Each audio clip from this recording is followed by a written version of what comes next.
በስመ አብ ወወልድ ወመንፈስ ቅዱስ አሐዱ አምላክ አሜን። እንደ እግዚአብሔር አምላክ መልካም ፈቃድ ስለ ጾመ ሐዋርያት እንነጋገራለን።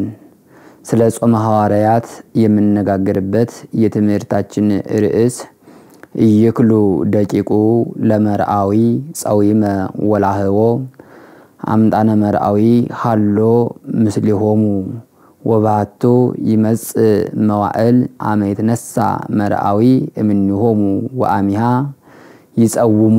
የሙሽራው አገልጋዮች የሙሽራው ልጆች ሊጾሙና ሊያዝኑ አይችሉም አይገባም። ለምን? ሙሽራው ከሳቸው ጋራ አለና። ነገር ግን ወባቱ ይመጽ መዋዕል አመት ነሳ መርአዊ እምኒሆሙ ሙሽራው ከእነሱ የሚወሰድበት ጊዜ ይመጣል። ወአሚሃ ይጸውሙ ያን ጊዜ ይጾማሉ ይላል። ሰለቃሉ ልዑለ ባህሪ እግዚአብሔር ስሙ ለዘላለም ይክበር ይመስገን። ይህንን ኃይለ ቃል የምናገኘው በቅዱስ ማቴዎስ ወንጌል ምዕራፍ 9 ቁጥር 15 ላይ ነው። ኃይለ ቃሉን የተናገረው ጌታችን መድኃኒታችን ኢየሱስ ክርስቶስ ነው። የሙሽራው ልጆች ሊጾሙ ሊያዝኑ አይገባም፣ ሙሽራው ከነርሱ ጋራ አለና ብሎ የተናገረው ጌታችን መድኃኒታችን ኢየሱስ ክርስቶስ ነው። ሙሽራ ያለው ራሱን ነው። ደቂቁ የተባሉ ደቀ መዛሙርቱ ሐዋርያት ናቸው። ጸዊመ ወላህቦ ማለት መጾም ማዘን አይቻላቸውም አይገባቸውም ማለት ክርስቶስ እስከ ዕለተ ሞቱ እስከ ዕለተ ስቅለቱ ድረስ ሐዋርያት አልጾሙም። ወባቱ ይመጽ መርአዊ ወባቱ ይመጽ መዋዕል አመት ነሳ መርአዊ እምኒሆሙ ነገር ግን መርአዊ ክርስቶስ ሙሽራው ክርስቶስ በሞት ከነሱ የሚወሰድበት ይመጣል፣ ያን ጊዜ ይጾማሉ ብሏል። እና ያን ጊዜ የተባለው መቼ ነው ሲባል አሁን ሐዋርያት የሚጾሙበት ጊዜ የሐዋርያት ጾም ነው። ሐዋርያት በቁጥራቸው 12 ናቸው። የሐዋርያት ስማቸውንና ቁጥራቸውን ለማግኘት የቅዱስ ማቴዎስ ወንጌል ምዕራፍ 10 ቁጥር 1 ጀምሮ እስከ 10 ድረስ እንድታነቡ ምእመናንን በአክብሮት እጋብዛቸዋለሁ። ስማቸውም ቁጥራቸውም በዚህ ምዕራፍ ተጽፎ ይገኛልና ሐዋርያት የጌታችን የመድኃኒታችን የኢየሱስ ክርስቶስን የቃሉን ትምህርት በጆሮአቸው ሰምተዋል። የእጁን ተአምራት በአይናቸው አይተዋል። ክርስቶስን አይተውታል፣ ሰምተውታል፣ ዳሰውታል፣ አጠቃላይ ተደርተውታል። ጌታችን መድኃኒታችን ኢየሱስ ክርስቶስም በሚያደርግበት ጊዜ ቅዱሳን ሐዋርያቱን በአንብሮተ እድ ባርኳቸዋል። ከተነሳ በኋላም በተነሳ በ50ኛው ቀን ባረገ በ10ኛው ቀን መንፈስ ቅዱስን ልኮላቸዋል። እነሱም መንፈስ ቅዱስን ጸጋ መንፈስ ቅዱስን ተቀብለው ፍርሃን የነበሩት ጥዋን ሆነዋል። ምስጢር ተገልጾላቸዋል። ከዚህ በኋላ ቅዱሳን ሐዋርያት መንፈስ ቅዱስን ተቀብለው በቀጥታ ወደ ስብከተ ወንጌል አልወጡም። የመጀመሪያ ስራቸው ያደረጉት ምንድነው ከተባለ ጾምን ነው።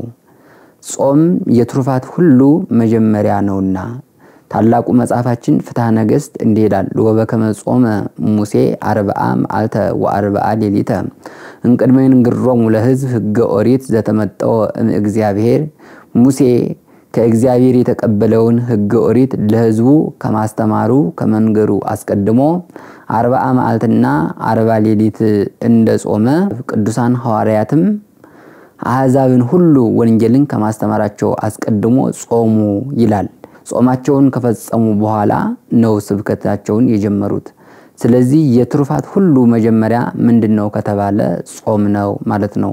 አምላካችን በቅዱሳን ሐዋርያት ጾም እንዲባርከን እኛም ጾሙን ጾመን መንግስቱን እንዲወርሰን መልካም ፈቃዱ ይሁንልን።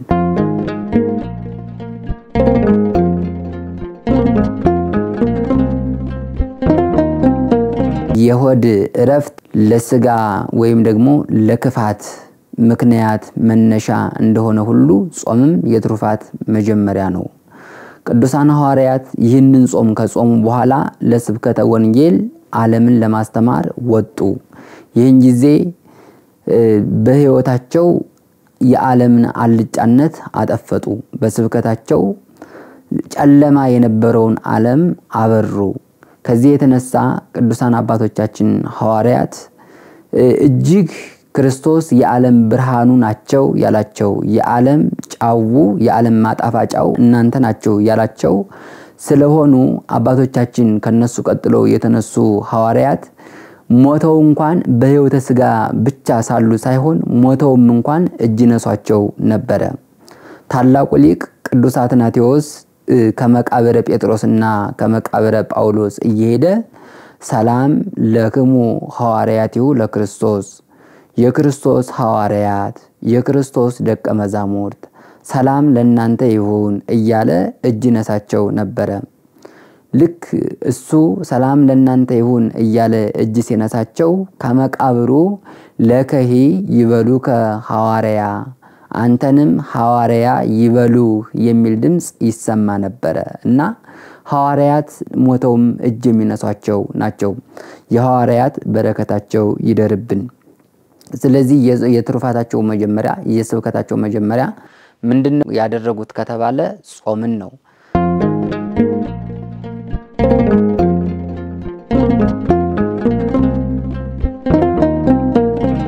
ጾም ስለብዙ ነገር ይጾማል። አንደኛ የትሩፋት መጀመሪያ ስለሆነ እንጾመዋለን። ፍትሐ ነገሥት ምን ይላል? ይህ የሐዋርያት ጾምን አጽዋማትን በቆጠረበት አንቀጹ እንዲህ ይላል።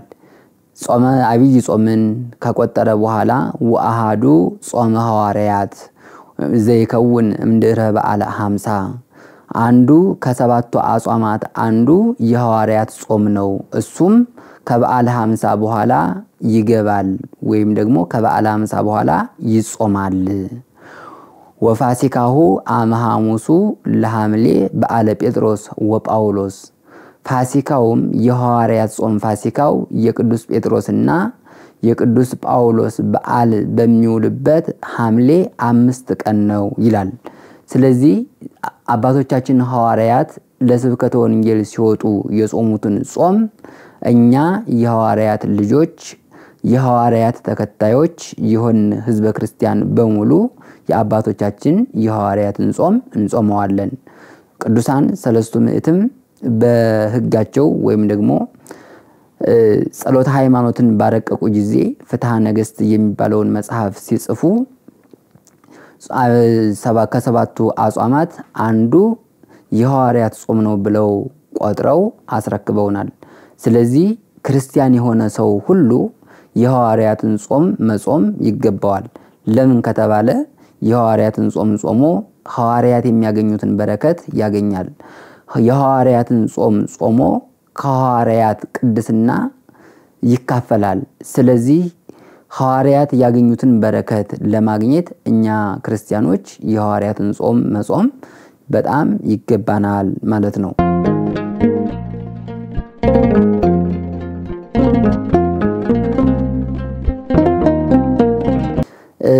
አጠቃላይ ጾምን ለምን እንጾመዋለን ሲባል ስለ ብዙ ነገር እንጾመዋለን። ከብዙ በጥቂቱ ግን ጾምን ስለ 4 ነገር እንጾማለን። ስለምንና ስለምን ከተባለ አንደኛ ከመትድክም ኃይለ ፍትወት ዘስጋ ይላል። ጾምን የምንጾምበት ምክንያት የስጋ ፈቃድ የስጋ ፍላጎት እንዲደክም ነው። የስጋ ፍላጎት የስጋ ፈቃድ የስጋ ኃይሉ አለ ጾም መድከም ስለማይችል ማለት ነው። ስለዚህ የመጀመሪያው ኃይለ ስጋን ፍትወተ ስጋን ለማድከም እንጾመዋለን ማለት ነው። የስጋ ፈቃዱ ካልደከመ በጣም ያስቸግራል፣ ነፍስን እሳት ላይ ይጥላታል።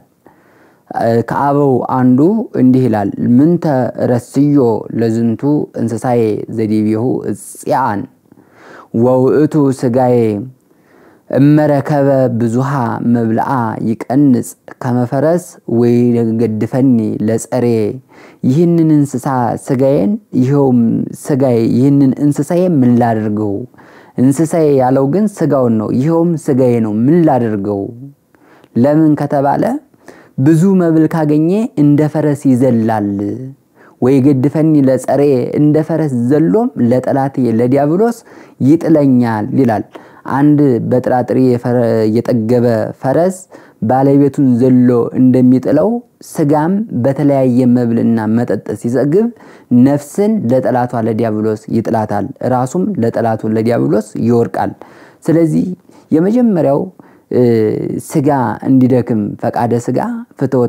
ፍትወታተ ስጋ እንዲጠፋ ከፈለገ እንዲጠፋለት የፈለገ ሰው ምን ማድረግ አለበት ከተባለ ይህንን ጾም መጾም አለበት ማለት ነው ታላቁ ሊቅ ቅዱስ ዮሐንስ አፈወርቅ እንዲህ ይላል እመሰተ ፈቅድ ጤናሃ ለስጋ ህድግ አብዝሆ መባልእት ይህንን የስጋህን ጤና ልትወድ ከፈለግ የስጋህን ጤና ከፈለግ ብዙ መብልን ከመብላት ተው ብዙ መብልን መብላት ተው ለምን ከተባለ ይሄ እስመ አብዝሆቱ እስመ አስፍሆቱ ለስጋ ወአብዝሆቱ ድካሙ እቱ ስጋን ማስባት እና ማወፈር ድካም ነው ወአኮ ኃይል አይደለምና ደግሞም ድካም ብቻ ሳይሆን ወበከመ ርጥብት ምድር ተወልድ እጽያተ ብዙሃተ በውሃ የረሰረሰች መሬት ተላትሎችን ነፍሳትን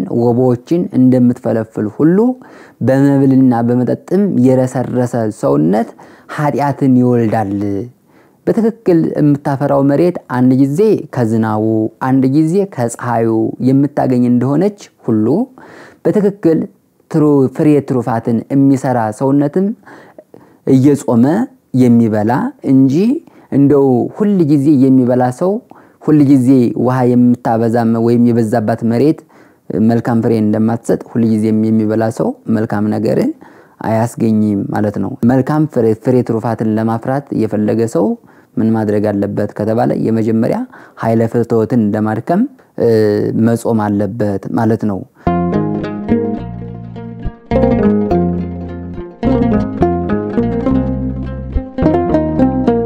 ታላቁ ማር ወቅሪስ የሚባለው ደግሞ ወዘይ ይሐጽጽ መብልኡ ይክል ይጸመድ ይህን ከመብሉ የማይከፍል ሰው እግዚአብሔርን ሊያገለግል አይችልም ወፈድፋደሰ እመያህጸጸ እምሰት የማይ ይልቁንም ውሃን ከመጠጣት ካላጎደለ በፍጹም እግዚአብሔርን ሊያገለግለው አይችልም ይላል ሰው ውሃ እንኳን አባቶቻችን ቅዱሳን ሐዋርያት ውሃን እንኳን መጥነው ይጠጣሉ እንጂ ውሃ ምን እንጀራ አይደለ ውሃ ጥሬ አይደለም ብለው አብዝተው አይጠጡም ለምን ከተባለ ውሃ በራሱ ምግባረ ጽድቅን ምግባረ ትሩፋትን ምግባረ ንጽህናን ምግባረ ቅድስናን እንዳይሰሩ ምክንያት ዝሙት ሊሆን ስለሚችል ወይም ደግሞ ለዝሙት መንስኤ ሊሆን ስለሚችል ወይክል ይማኦ ለሰይጣን ዝሙት ይላል ውሃን አብዝቶ የሚጠጣ ሰው የዝሙት ሰይጣንን ሊያሸንፈውና ድል ሊነሳው አይችልም ይላል ሰይጣንን በተለይም ደግሞ ይህን የዝሙት ጾርን የዝሙት መንፈስን ሊያሸንፍ የፈለገ ሰው የመጀመሪያ ደረጃ ምን ማድረግ አለበት ከተባለ መጾም አለበት ማለት ነው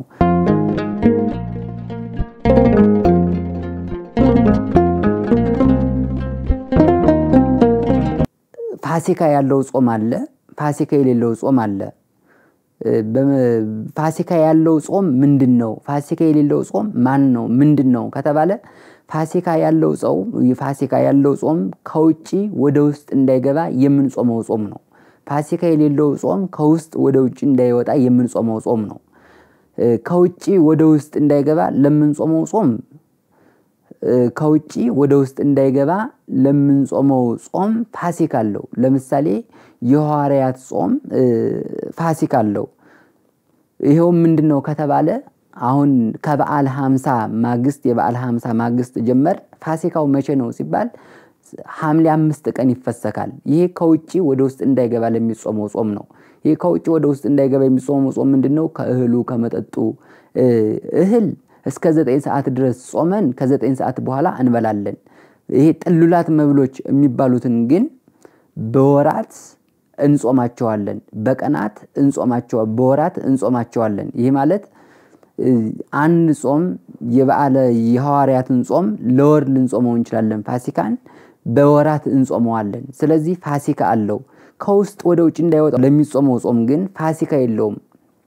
ማለት ከውስጥ ወደ ውጭ እንዳይወጡ የሚጾሙ ጾሞች ምንድናቸው ከተባለ ሐሜትን፣ ስርቆትን እነዚህንና ሌሎቹን የመሳሰሉትን ከውስጥ ወደ ውጭ እንዳይወጡ የሚጾሙ ጾሞች ናቸው። ለነዚህ ግን ፋሲካ የላቸውም። ለምሳሌ እንደው የሐዋርያ ጾም አልቆ ፋሲካው ሲደርስ ከውስጥ ወደ ውጭ እንዳይወጣ ለሚጾሙ ጾም ፋሲካ የለውም። ለምን ሲባል ዛሬ ተፈሰከ ልሳደብ፣ ዛሬ ተፈሰከ ሰውን ልማ፣ ዛሬ ተፈሰከ ልስረቅ አይባልም። ለምን? እስከ ዕለተ ሞት ድረስ ሲጾም ይኖራል እንጂ ፋሲካ የለውምና ማለት ነው። ስለዚህ ከውስጥ ወደ ውስጥ እንዳይወጣ ከውስጥ ወደ ውስጥ እንዳይገባ ለሚጾመው ጾም ፋሲካ አለው። ከውስጥ ግን ወደ ውጭ እንዳይወጣ ለሚጾመው ጾም ፋሲካ የለውም። ከውጭ ወደ ውስጥ እንዳይገባ ከውስጥም ወደ ውጭ እንዳይወጣ የሚጾመው ጾም በጣም በረከተ ስጋ በረከተ ነፍስን ስለሚያሰጥ የመጀመሪያው ደረጃ የውስጡ ኃይል ይደክም ዘንድ ከውጪ ወደ ውስጥ እንዳይገባ መጾም ይገባል ማለት ነው። ስለዚህ ጾምን ለምን እንጾመዋለን ሲባል የስጋን ፍትወት ለማድከም አንድ ማለት ነው። ሁለተኛ ለምን ይጾማል ከተባለ ጾምን የምንጾመው ከመያይምር ጾዋሚ ህማመ ረሃብ ይላል። አንድ ሰው ሲጾም የረሃብን ህማም ወይመሐሮሙ ለርሁባን ረሃብተኞችን ያዝንላቸውና የረሃብ አስቸጋሪነቱን የረሃብ ምንነቱን እንዲያውቀው ነው። እንዲያውቀው ብቻ አይደለም ለሚራውትም ሰዎች እንዲያዝንላቸው ነው ይላል።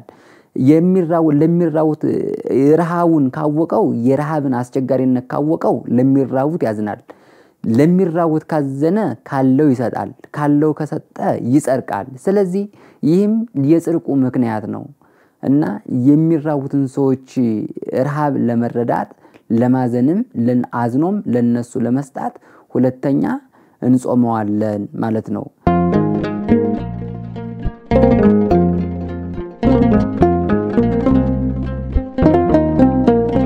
ለሰው ደግሞ ማዘን መራራት ይገባል። ስለዚህ ምን አለ አንድ ሰው ሲሰጥ ሲመጸውት ለነዳያን ማዘኑ መራራቱ ነውና ግን ደግሞ ይህንን ረሃብን ጽምን ማወቁ ለነዳያን እንዲራራ ስለሚያደርገው ጾም ታዟል ማለት ነው። ሁለተኛው ይሄ ነው። ሶስተኛው ከመያምልኮ ለእግዚአብሔር በኩለንታሁ በአሰነዮተ ጾም መንገለተ አንስሶ ወበጸሎት መንገለ ነባበያን ይላል።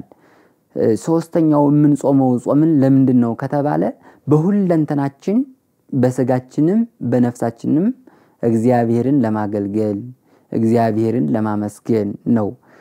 ስንጾም በስጋዊ ባህሪያችን እግዚአብሔርን እናመሰግነዋለን እናገለግለዋለን።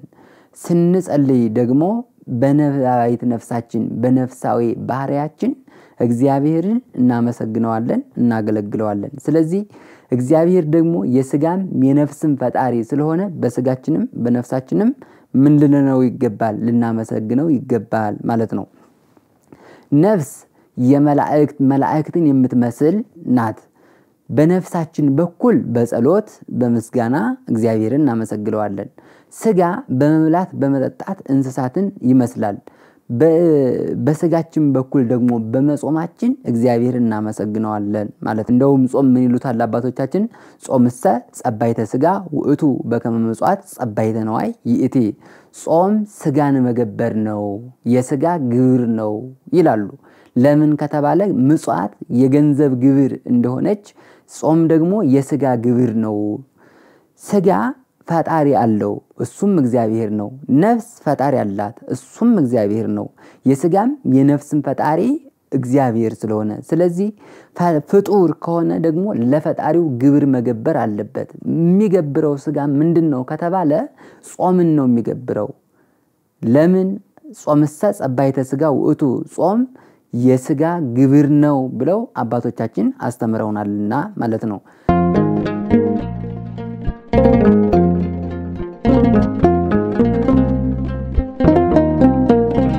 አራተኛው ለምን እንጾማለን ሲባል እግዚአብሔር አምላክ ታላቅ በረከትን ስለሚሰጠን ነው። በጾም በረከት አለ። በጾም ምስጢር ይገለጻል። ይሄ እግዚአብሔር አምላክ የሰጠን ሀብት የገለጸልን ምስጢር ስለሆነ ስለዚህ እንጾማለን ማለት ነው። ታላቁ መጽሐፋችን ፍትሐ ነገሥት ደግሞ ስለምንድነው ጾም የሚጾመው ከተባለ ወካይበ ከመይት መጣው ቁርባነ እንዘ ውእቱ በጽኑ ፍትወት ለተስያሰዮቱ ሰው የሚጾመው የሚጸልየው የጌታችን የመድኃኒታችን የኢየሱስ ክርስቶስን ቅዱስ ሥጋና ክቡር ደም ለመብላት በጣም ወዶ ፈቅዶ ሳለ ለመቀበል ነው የሚጾመው። እንደገና ደግሞ በጻይቅ ነፍሳዊ ወስጋዊ በስጋዊም በነፍሳዊም ጻይቅ ማለት በስጋም ድካም በስጋም ትሩፋት በነፍስም ትሩፋት ለመቀበል ነው ይላል። ስለዚህ የጌታችን የመድኃኒታችን የኢየሱስ ክርስቶስ ቅዱስ ሥጋና ክቡር ደም ለመቀበል እንጾማለን እንጸልያለን። እንደው ስለ ቅዱስ ሥጋውና ስለ ክቡር ደሙ ቅዱስ ዮሐንስ አፈወርቅ ሲያስተምር እንደዚህ ይላል። ቅዱስ ሥጋውን ክቡር ደሙን በአመት አንድ ጊዜ የሚቀበሉ ሰዎች አሉ። በአመት ሁለት ጊዜ የሚቀበሉ ሰዎች አሉ። በአመት ሶስት ጊዜ የሚቀበሉ ሰዎች አሉ። በእድሜም ደረጃ በህፃንነታቸው የሚቀበሉ አሉ። በወጣትነታቸው ጊዜ የሚቀበሉ አሉ። በሽምግልናቸው ጊዜም የሚቀበሉ አሉ። ቅዱስ ዮሐንስ አፈወርቅ ይህንን ይዞ ጥያቄ ይጠይቃል። እግዚአብሔር አምላክ መቼ የሚቀበሉትን ነው የሚወዳቸው? በአመት አንድ ጊዜ የሚቀበሉትን ነው? በአመት ሁለት ጊዜ የሚቀበሉትን ነው? በአመት ሶስት ጊዜ የሚቀበሉትን ነው? ወይስ ደግሞ በታናሽነታቸው ጊዜ በጎልማሳነታቸው ጊዜ እና በወጣትነታቸው በሽምግልናቸው ጊዜ የሚቀበሉትን ነው የሚወዳቸው ይልና እግዚአብሔር መቼም ይሁን መቼ በንጽህናቸው በታላላቅ ባላትም ጊዜ ይሁን በታናናሽነታቸውም ጊዜ ይሁን በወጣትነታቸውም ጊዜ ይሁን በሽምግልና ጊዜያቸውም ይሁን የሚቀበለው የሚወዳቸው መቼ የሚቀበሉትን ነው ከተባለ በንጽህናቸው ቀን የሚቀበሉትን ነው ይላል። ስለዚህ አሁን እግዚአብሔር መቼ ስንቀበል ነው ቅዱስ ሥጋውን ክቡር ደሙን መቼ ስንቀበል ነው የሚወደው? መቼ ስንቆርብ ነው የሚወደው ከተባለ በንጽህናችን ቀን ስንቆርብ ነው። ቅዱስ ሥጋውን ክቡር ደሙን የምንቀበልበት የንጽህና ቀን እንዲኖረን አምላካችን እሱ ይርዳን። እግዚአብሔር ይሄ ደግሞ እሙን ነው። እኔ ምንም ሽማግሌ ሆኜ እንደው ወይም ደግሞ የጥምቀት ዕለት የትንሣኤ ዕለት ከነ ኃጢአቴ ሆኜ ቅዱስ ሥጋውን ክቡር ደሙን ብቀበል ይወዳል? አይወድም። ኋላ መቼ ነው እንደገና ደግሞ እንደው በማንኛውም ቀን በንጽህና ሆኜ እግዚአብሔር ቅዱስ ሥጋውን ክቡር ደሙን ብቀበል እግዚአብሔር አምላክ ይጠላል? አይጠላም። ስለዚህ ቅዱስ ሥጋውን ክቡር ደሙን የመቀበያ ጊዜ መቼ ነው ከተባለ የንጽህና ቀን ነው ማለት ነው። ስለዚህ ሁላችሁም ምእመናን ቅዱስ ሥጋውን ክቡር ደሙን የምንቀበልበት የንጽህና ቀን ሊኖረን ያስፈልጋልና ስለዚህ የንጽህና ቀን እንዲኖረን አምላካችን መልካም ፈቃዱ ይሁንልን።